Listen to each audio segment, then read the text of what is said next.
song, right? Who'd figure that? It's by Micah. I'm pretty sure that's how you say that. And Ariana Grande. She's sort of featured within there. That's that beautiful lady's voice in there. Never heard the song before, by the way. Today was the first time.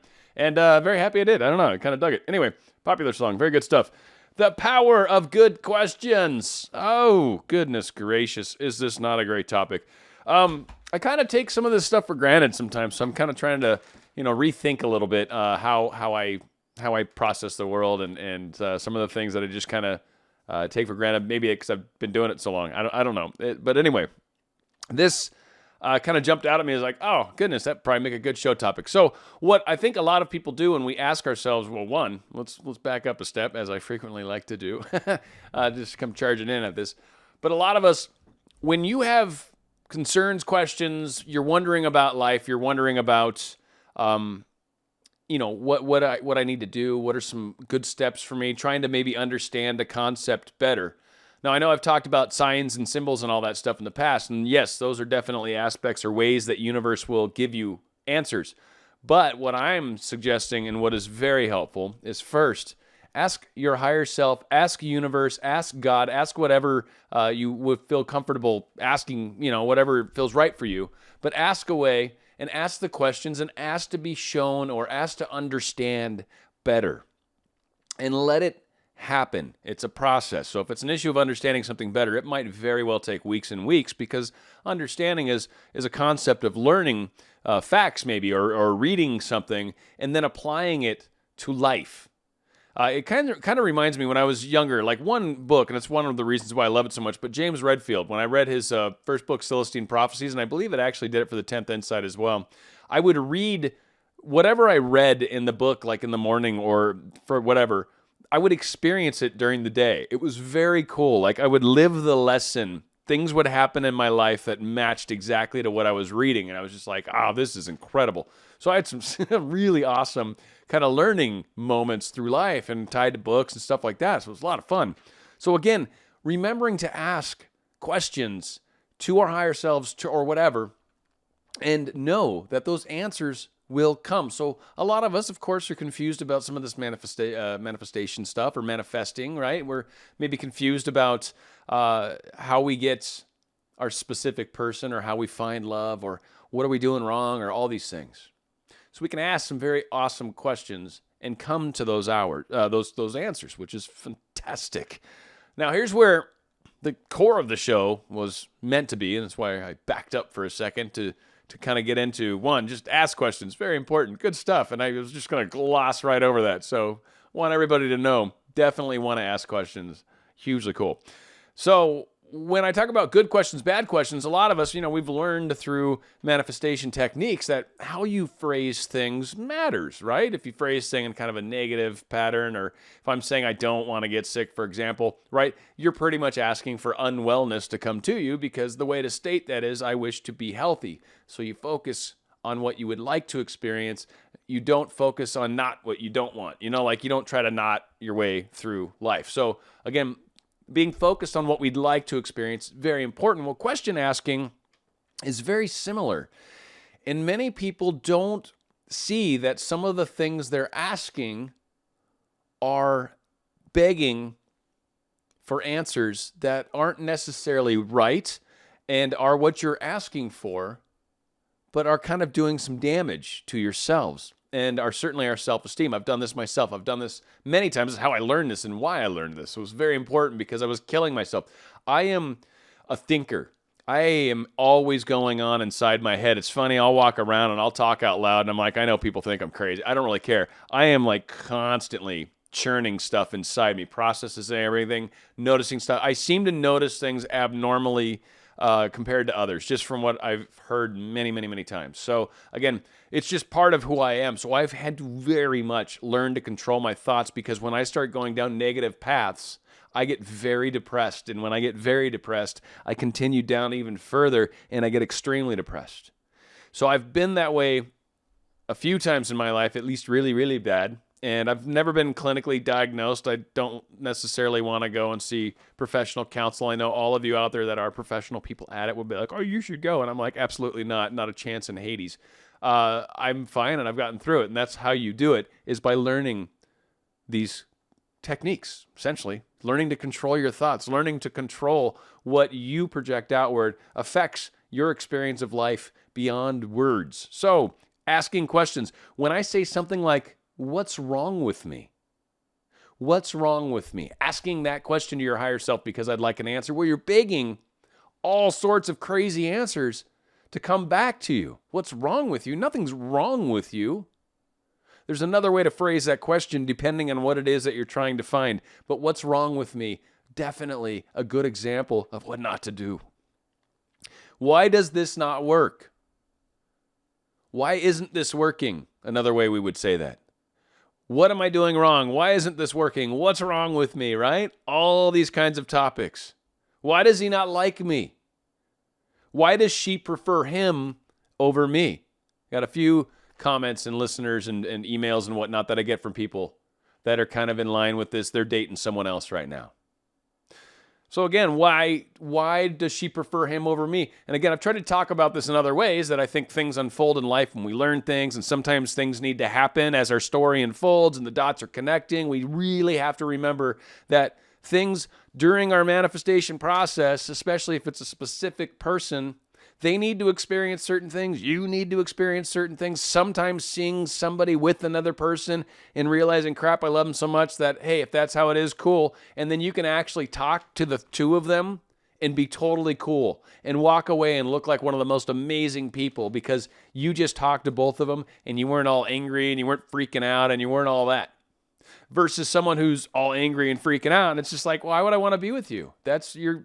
So what? I'm dating someone else. I'm not your girlfriend anymore, right? Or I'm not your boyfriend anymore. So again, very important. Am I too fat? Am I too dumb? Am I too ugly? Am I too whatever? Another round of questions that we need to make sure that we're focusing our questions in a more positive manner. I will give some examples. I'm hoping you're kind of already thinking that way. But the thing is when you ask questions, and this is of any nature, if you ask them properly or if you ask them improperly, this is always the case. Your brain and higher self, really, if it needs to be kind of larger and come from other places, I think they work together, frankly.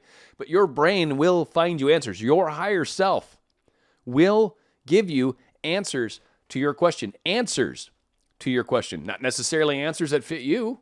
Not necessarily answers that are appropriate because you're asking the universe something that's kind of whacked out from a higher self standpoint. Like, what am I doing wrong? Your higher self's like, nothing, but all right, here's reasons people do things wrong, or here's a bunch of wrong, or here's like whatever you're asking for. It's not necessarily what you're doing wrong because you're not doing anything wrong, right? You understand when your higher self's looking at you like, what do you mean? Like, a lesson learned is nothing wrong.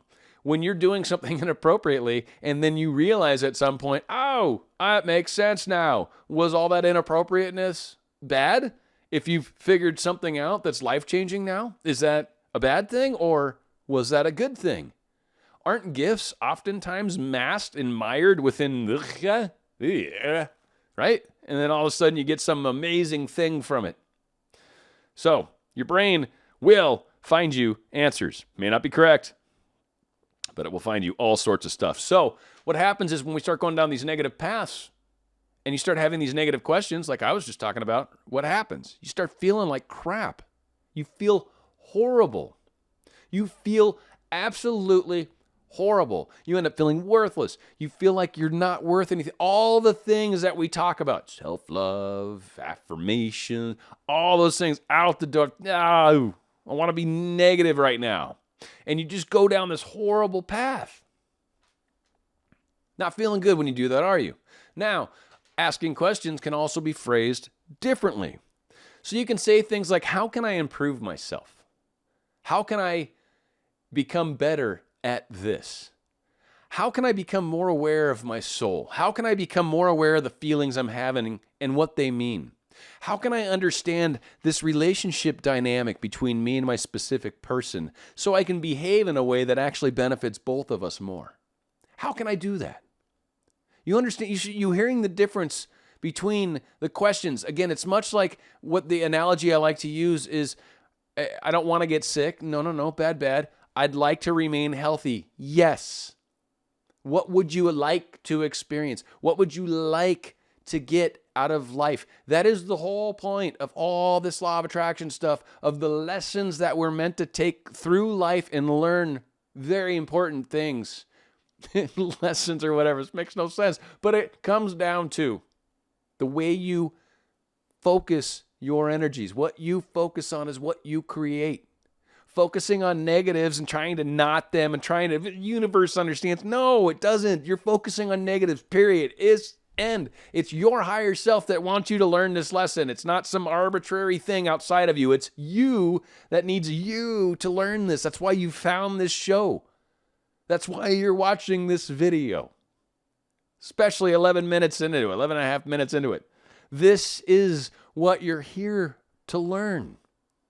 And when you finally realize that what you focus your energy on is what you experience, it's over at that point, because now you get it. You get the game, and then you start playing with it, and things start to change and grow, and life takes on this awesome form. And then you're like Tony Robbins walking around perpetually smiling, going, yeah, I got a $20 million home. Right? Like, that's pretty cool for a guy that was dirt poor living on someone's couch at one point of his life. Made some bad choices too, right? All of us have done this. Failure is a part of success. It is an absolute essential part of success. If you've never failed, you're scary.